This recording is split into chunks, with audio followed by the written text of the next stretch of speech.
people on Earth ought to acknowledge the existence of what is happening right now.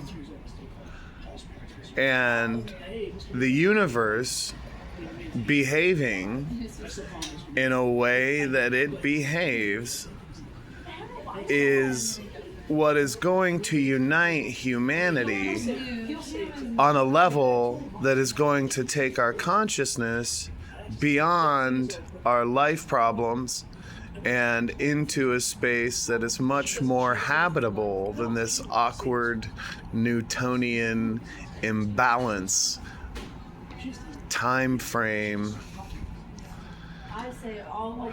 Basically, the human brain functions on a level that is taking energy from our surrounding environment.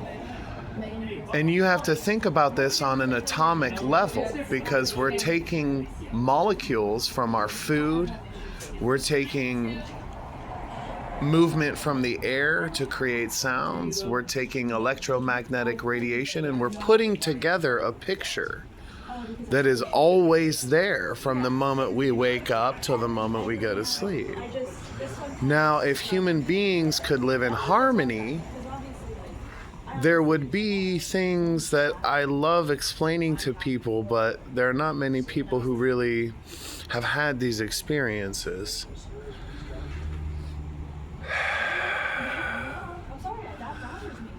Light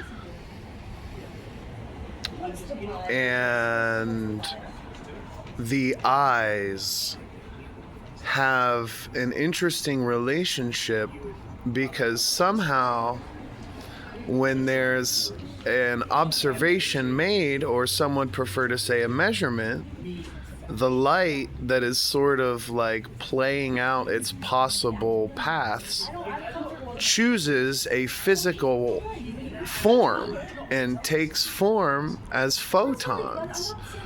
This happens now. What this does not insinuate is that all the light that exists is held into place by human beings, because there's much more light than hits your eye. That should be obvious. I mean, we miss out on most of what goes on.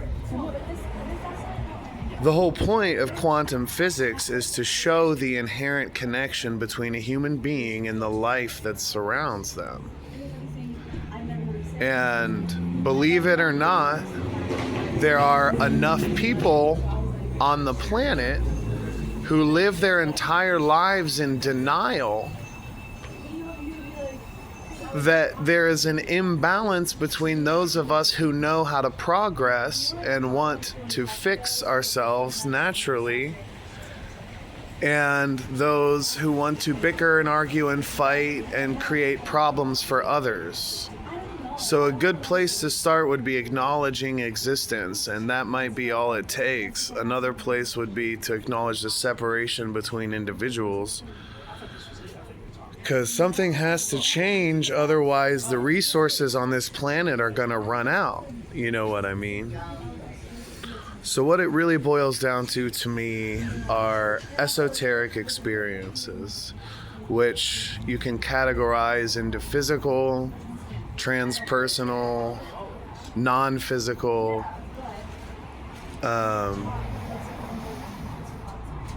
For example, you're sitting there alone and you're done with all your responsibilities. There's no one around to talk to. Your phone is dead. So you're just like, what do I do? You look out. You just look out at whatever's there, right? And there's a little pink light just floating there. What is that?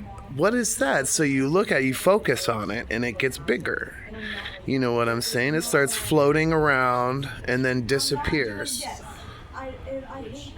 And human beings throughout history have had the ability to invoke these kinds of experiences in each other's perception. And magic was not removed from the mainstream curriculum until the crusading Christians came into the picture and took out paganism. So you look at tribal cultures and you see things that are a lot different than the cultures in civilized Western civilization. And history shows us why this change happened, you know what I'm saying? Human beings have the ability to perceive things that are beyond imaginable, yet most of them don't fucking know.